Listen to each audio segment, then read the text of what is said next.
कढ़ी चावल वाली गरीब बहू की अमीर नंद। रेनू के लिए आज बड़ा ही खुशी का दिन होता है क्योंकि आज रेनू की शादी उसके प्यार अमन के साथ हो जाती है। रेनू का ससुराल एक गरीब ससुराल होता है। रेनू अपने ससुराल में एक संस्कारी और आज्ञाकारी बहू होने के सारे फर्ज निभाती है। रिया, ये लो तुम्हारा नाश्ता, जल्दी से खा लो वरना कॉलेज के लिए लेट हो जाओगी। भाभी, आप मेरा कितना ख्याल रखती हो, आप सच में वर्ल्ड की बेस्ट भाभी हो। रिया जल्दी से नाश्ता करके अपने कॉलेज चली जाती है। रिया जिस कॉलेज में पढ़ती थी उसी कॉलेज में एक रोहित नाम का लड़का भी पढ़ता था। रोहित एक बहुत अमीर परिवार से होता है। रोहित और रिया एक दूसरे को बहुत पसंद करते थे और एक दूसरे से शादी भी करना चाहते थे। रिया, हम कब शादी करेंगे? अब मैं तुमसे और दूर नहीं रह सकता हूँ। रोहित, मैं भी तुमसे और दूर नहीं रह सकती हूँ। हम जल्दी शादी करेंगे। मैं कुछ ही दिनों में अपने घर में हमारी बात करूंगी, तुम फिक्र मत करो। रेनू बहू, क्या हुआ? तुमने अभी तक खाना बनाने की तैयारी नहीं की? माँ जी, वो मैं थोड़ी देर के लिए सो गई थी इसलिए इतने में देरी हो गई। मैं अभी खाने की तैयारी करती हूँ। इतना कहकर रेनू चूल्हे के पास खाना बनाने के लिए जाती है, लेकिन रेनू को कोई भी सब्जी नहीं मिलती। माँ जी, सारी सब्जी खत्म हो गई है, अब मैं खाने में क्या बनाऊं? आप मंडी से सब्जी ला दीजिए। अभी तो मंडी में सब्जी मिलना बंद हो गई होगी।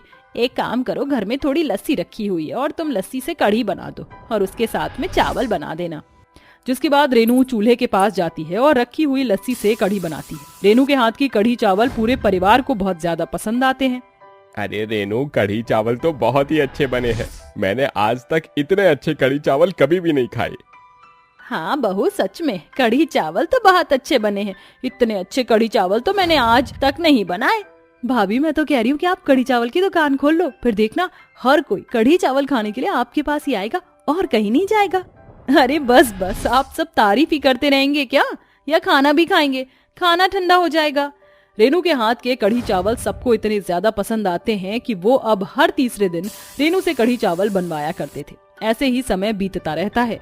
अमन और बहू, मैं सोच रही थी कि क्यों ना अब हम रिया की शादी करवा दे। अब रिया की शादी की उम्र भी हो गई है। मैं भी यही सोच रहा था माँ कि हमें अब रिया की शादी कर देनी चाहिए। मैं आज ही पंडित जी को बोलकर रिया के लिए रिश्ते ढूंढने के लिए कहता हूँ। दूर खड़ी रिया अपने भाई और माँ की सारी बातें सुन लेती है, जिसके बाद वो अपने कमरे में जाकर रोने लगती है। रिया को रोता देख रेनू उसके पास आती है। क्या हुआ रिया, तुम रो क्यों रही हो? भाभी, मैं ये शादी नहीं कर सकती। मैं किसी और से प्यार करती हूँ। उसका नाम रोहित है और वो मेरे कॉलेज में ही पढ़ता है। मैं रोहित के अलावा किसी और से शादी नहीं करूंगी। रिया की बात सुनकर रेनू रिया को शांत कराती है और अपनी सास और पति को सारी बात बताती है, जिसे सुनकर अगर लड़का अच्छा है और हमारी बेटी को खुश रखेगा तो हम रिया की शादी उसके मनपसंद लड़के से ही करवाएंगे। जैसे ही रिया को इस बात का पता चलता है तो वो खुश हो जाती है। माया और अमन रिया की शादी के लिए हाँ कर देते हैं और देखते ही देखते कुछ ही समय में रिया की शादी हो जाती है। रिया की शादी अमीर परिवार में होती है। अमीर परिवार में शादी होने की वजह से रिया की हर छोटी से छोटी ख्वाहिश समय से पहले पूरी हो जाती थी, जिस वजह से अब रिया के अंदर घमंड आ जाता है। शादी को काफी समय हो जाता है, जिसके बाद रिया अपने मायके सबसे मिलने के लिए आती है। ओ माय गॉड, कितनी गर्मी है यहाँ। मुझे तो इस गर्मी में रहा ही नहीं जा रहा है। यहाँ बैठने से तो अच्छा है कि मैं जाकर अपनी एसी वाली कार में बैठ जाऊं। लो रिया, आज मैंने तुम्हारा मनपसंद खाना बनाया है। क्या मैं ये खाना खाऊंगी? भाभी, आप भूलिए मत, अब मेरी शादी अमीर परिवार में हो गई है। मैं वहाँ सिर्फ हाई क्वालिटी का स्टैंडर्ड खाना खाती हूँ। ऐसा खाना तो हमारे घर के कुत्ते भी नहीं खाते हैं। तो आप प्लीज इसे यहाँ से ले जाइए। रिया की बात सुन रेनू और सारे परिवार वालों को ना बहुत बुरा लगता है, जिस वजह से रेनू की आंखों में आंसू आ जाते हैं। रिया का ऐसा बर्ताव किसी को भी पसंद नहीं आता, जिसके बाद रिया वहां से उठकर अपनी गाड़ी में बैठकर चली जाती है। ऐसे ही समय बीतता रहता है कि एक दिन रिया के पति अमन का एक कार के साथ एक्सीडेंट हो जाता है। एक्सीडेंट में अमन की जान तो बच जाती है, लेकिन अमन हमेशा हमेशा के लिए अपने पैरों को खो देता है। भगवान, ये क्या हो गया? आपने ऐसा क्यों किया? अब हमारा क्या होगा? तू रो मत, सब कुछ ठीक होगा बहू, बस भगवान पर भरोसा रख। अपने पिता की मौत के बाद घर की सारी जिम्मेदारी अमन के कंधों पर ही होती है। अमन के अपाहिज होने की वजह से घर में तंगी शुरू हो जाती है। पूरा परिवार पैसे न होने की वजह से बेहद परेशान रहता है। बहू, अब हमें ही कुछ ना कुछ करना पड़ेगा, वरना हम सब तो भूखे ही मर जाएंगे। लेकिन हमें तो घर के काम के अलावा और कोई काम नहीं आता, और यहाँ आसपास तो हमें घर में कोई काम भी नहीं मिलेगा। अब हम क्या करेंगे? माया की बात सुन रेनू भी सोच में पड़ जाती है कि अब वो क्या काम करे जिससे घर में पैसे आए। कि तभी रेनू के दिमाग में एक आइडिया आता है। माँ जी, मैं कढ़ी चावल बेचना शुरू कर दूं? आप लोग कहते हैं ना कि मेरे हाथ के कढ़ी चावल बहुत अच्छे बनते हैं और जो भी मेरे हाथ के कढ़ी चावल खाएगा वो बार बार कढ़ी चावल खाने के लिए मेरे पास ही आएगा। माया को अपनी बहू का ये आइडिया बहुत पसंद आता है, जिसके बाद अगले ही दिन रेनू कढ़ी चावल बनाकर बेचना शुरू कर देती है। कढ़ी चावल ले लो, कढ़ी चावल 20 रुपए की हाफ प्लेट, 30 रुपए की फुल प्लेट, कढ़ी चावल ले लो। मुझे जरा हाफ प्लेट कढ़ी चावल तो दीजिएगा। ये लीजिए भाई साहब, आपके हाफ प्लेट कढ़ी चावल। अरे बहन जी, कढ़ी चावल तो बहुत ही अच्छे बने हैं। मैंने आज से पहले इतने अच्छे कढ़ी चावल कभी नहीं खाए। अब मुझे जब भी कढ़ी चावल खाना होगा तो मैं यहीं पर आया करूंगा। आप मुझे 1 प्लेट और कढ़ी चावल दे दीजिए। कस्टमर की बात सुनकर रेनू को बहुत खुशी मिलती है। अब देखते ही देखते रेनू की दिन में अच्छी खासी बिक्री हो जाया करती थी, जिससे उसके घर का गुजारा आराम से हो जाता था। धीरे धीरे अब रेनू का कढ़ी चावल का स्टॉल फेमस होने लगता है और दूर दूर से लोग रेनू के हाथ के बने कढ़ी चावल खाने के लिए आते हैं। देखते ही देखते कुछ ही समय में रेनू की गरीबी और परेशानी मिटने लगती है और वो लोग एक छोटे से घर से निकलकर बड़े से घर में आ जाते हैं। अब रेनू अपना कढ़ी चावल का एक होटल खोल लेती है। रेनू एक दिन कढ़ी चावल बेच रही होती है कि तभी रेनू के होटल के बाहर एक बड़ी सी गाड़ी आती है, जिसमें से उसकी ननद रिया निकलती है। रिया को बहुत भूख लग रही होती है, इसलिए वो होटल के अंदर जाती है। भाभी, आप यहाँ? हाँ रिया, ये कढ़ी चावल का होटल मेरा ही है। तुम्ही ने कहा था ना कि मैं कढ़ी चावल बहुत अच्छे बनाती हूँ, इसलिए मैंने ये होटल खोल लिया। तुमने सही कहा था कि जो भी मेरे हाथ के कढ़ी चावल खाएगा वो कहीं और कढ़ी चावल खाने के लिए नहीं जाएगा। रिया को अपनी भाभी से सारी चीजों का पता चलता है, जिस वजह से रिया को अपनी गलतियों का पछतावा होता है और वो रेनू से माफी मांगती है। भाभी, मुझे माफ कर दीजिए। आप लोगों ने मेरे लिए इतना सब कुछ किया, लेकिन जब आप लोगों को मेरी जरूरत थी तो मैं आपके साथ नहीं थी। पैसों में चूर होकर मैंने आप लोगों के साथ अच्छा बर्ताव नहीं किया। रिया को अपनी गलती का एहसास होता देख रेनू रिया को माफ कर देती है, जिसके बाद अब रिया भी रेनू के साथ उसके कढ़ी चावल के होटल में बिजनेस में मिलकर मदद करती है और दोनों भाभी और ननद मिलकर साथ में कढ़ी चावल बेचती हैं। कंचन कहाँ पर है? कहीं दिखाई नहीं दे रही। अरे, जब भी घर में कोई काम होता है तो ये लड़की हमेशा काम से बचने के लिए यहाँ वहाँ छुप जाती है। कंचन, ओ कंचन, अरे कहाँ पर है तू? जल्दी से यहाँ पर आ। अपनी सौतेली माँ की आवाज सुनकर कंचन फौरन उसके सामने आ जाती है, जिसके बाद कंचन अपनी सौतेली माँ से कहती है, माँ, आपने मुझे बुलाया है क्या? अरे ये क्या, तेरे हाथों पर मेहंदी? करमचली कलमुही, मेहंदी लगा के कहाँ जा रही है? घर में एक काम भी नहीं किया है तूने। मेरा मन था मेहंदी लगाने का माँ, इसीलिए लगा ली। अभी इसे धोकर काम कर लेती हूँ माँ। उषा गुस्से में कंचन के बाल पकड़ लेती है। आइंदा अगर मेरी इजाजत के बिना हाथों पर मेहंदी लगाई तो मुझसे बुरा कोई नहीं होगा। जा, अब घर के काम कर।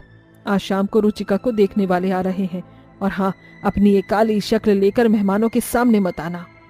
उषा कहकर वहां से चली जाती है, जिसके बाद बेचारी कंचन रोते हुए घर के सारे काम करने लगती है, जिसके चलते वो खाना भी नहीं खाती और पूरा दिन घर के सारे काम करती है। यहाँ तक कि खाना भी उसे ही बनाना पड़ता है।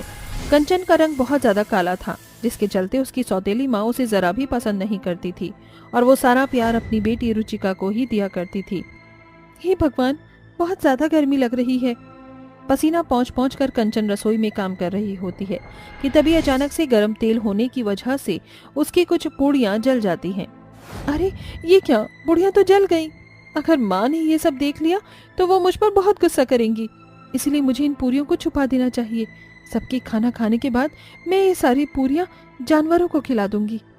कंचन ऐसा सोचकर जली हुई पूरियों को अखबार में लपेट कर रख देती है, लेकिन तभी वहां पर उषा आ जाती है और ये सब देख लेती है, जिसके चलते वो गुस्से से लाल हो जाती है और कहती है, नमक हराम, मेरे ही घर में रहकर मुझसे ही चोरी कर रही है।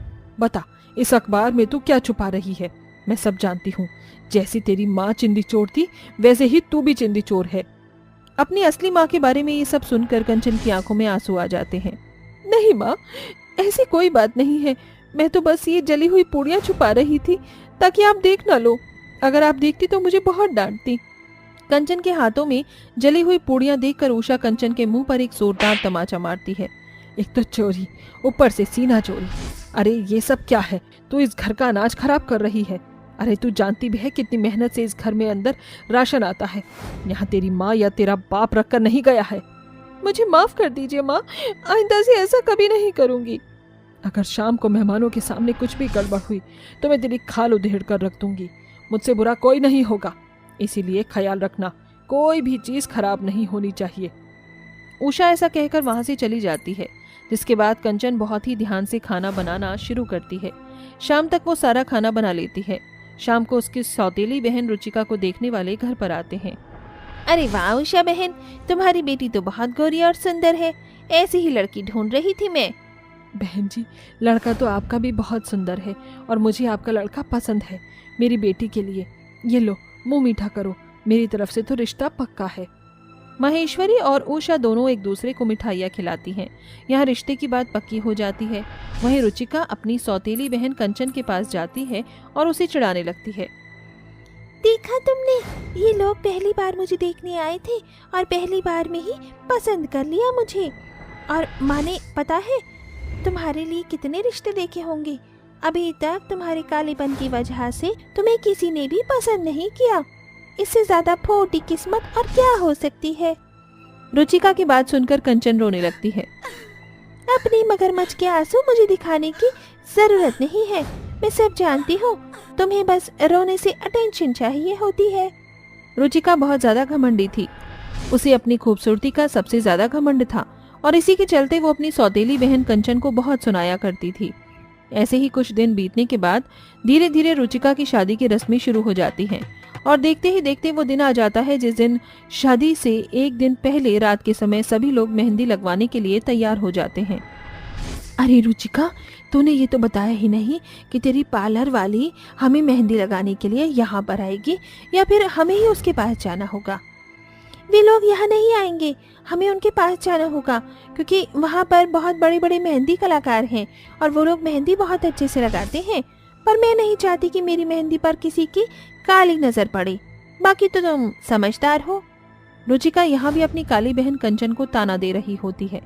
ऐसे ही सभी लोग पार्लर में मेहंदी लगवाने चले जाते हैं। वहीं घर पर बेचारी कंचन अकेली ही रह जाती है। कल मेरे घर मेरी सौतेली बहन की शादी है और मेरे हाथ सूने हैं। किसी ने भी मेरे हाथों पर मेहंदी नहीं लगाई और जब मैंने माँ को उनके साथ चलने के लिए कहा तो उन्होंने मुझे मना कर दिया। तभी कंचन को उसके गार्डन में मेहंदी के पौधे नजर आते हैं, जिन्हें देखकर वो बहुत ज्यादा खुश होती है और गार्डन में जाकर मेहंदी के पत्ते तोड़ लेती है। तो क्या हुआ, किसी ने मेरी मेहंदी नहीं लगाई? मैं अपनी मेहंदी खुद बनाकर खुद लगा लूंगी। कंचन मेहंदी को पीसती है और उससे बिल्कुल बारीक कर लेती है, जिसके बाद वो उसे एक प्लास्टिक की पन्नी में कीप बनाकर उसमें भर लेती है और अपने हाथ पर खुद से ही मेहंदी लगाना शुरू कर देती है। पौधे की मेहंदी का रंग उसके हाथ पर खूब अच्छा चढ़कर आता है, जिसे देखकर वो बहुत खुश होती है। तब रुचिका और उषा बाकी मेहमानों के साथ वापस घर लौट आते हैं तो कंचन के हाथों पर मेहंदी देखकर गंदा सा मुंह बना लेते हैं। ये कल्लो मैया कुछ भी कर लेके रहेगी तो रहेगी काली ही। अगले ही दिन उषा अपनी बेटी रुचिका की शादी कर देती है। बहुत धूमधाम से वो अपनी बेटी को विदा करती है, जिसके बाद घर पर उषा और उसकी सौतेली बेटी कंचन रह जाती हैं। इसी के चलते उषा अपने मन में सोचती है, ये मेरे सर पर अब बोझ बन गई है। कोई भी इसे ऐसे पसंद नहीं करता। अब मैं कोई भी गरीब परिवार देखकर इसकी शादी कर दूंगी, और वो भी मंदिर में। उषा अपनी सौतेली बेटी के लिए एक गरीब परिवार ढूंढ रही होती है। इसी के चलते एक दिन उसके घर पर दुर्गेश्वरी अपनी बेटी का रिश्ता कंचन के लिए लाती है। उषा बहन, मैं कई समय से अपने बेटे के लिए एक समझदार और संस्कारी बहू ढूंढ रही थी, लेकिन पूरे गांव में मुझे कोई भी लड़की पसंद नहीं आई। मैं कई दिनों से सोच रही थी कि तुमसे तुम्हारी सौतेली बेटी कंचन के रिश्ते की बात करूं, लेकिन तुम अपनी बेटी की शादी में थोड़ा बिजी थीं, इसीलिए मैं बात नहीं कर पाई। क्या तुम मुझे कंचन का रिश्ता मेरे बेटे के लिए दे दोगी? दुर्गेश्वरी की बात सुनकर उषा अपने मन ही मन सोचती है, हे भगवान, पता नहीं क्या ही देखा है इन लोगों ने इस लड़की के अंदर, जो ये कल्लो मैया इन्हें कैसे पसंद आ गई। खैर जो भी है, अब मेरे सर से बोझ उतर जाएगा। उषा मंदिर में दुर्गेश्वरी के बेटे विक्रम से अपनी सौतेली बेटे की शादी करा देती है, जिसके बाद वो उससे छुटकारा लेकर उसे हमेशा के लिए विदा कर देती है। शादी के पहले दिन पर दुर्गेश्वरी कंचन के सूने हाथ देखकर कहती है, अरे बहू, ये क्या, तुम्हारे हाथ तो बिल्कुल सूने हैं। कोई नहीं, अभी पार्लर वाली को बुलाती हूँ, वो तुम्हारे हाथ पर बहुत प्यारी मेहंदी लगाएगी। दुर्गेश्वरी अपनी बहू का गृह प्रवेश करवाने के बाद एक पार्लर वाली को बुलाती है, जो उसके हाथों पर प्यारी सी मेहंदी लगाती है। पहली बार अपने हाथों पर इतनी सुंदर मेहंदी देखकर कंचन की आंखों में आंसू आ जाते हैं।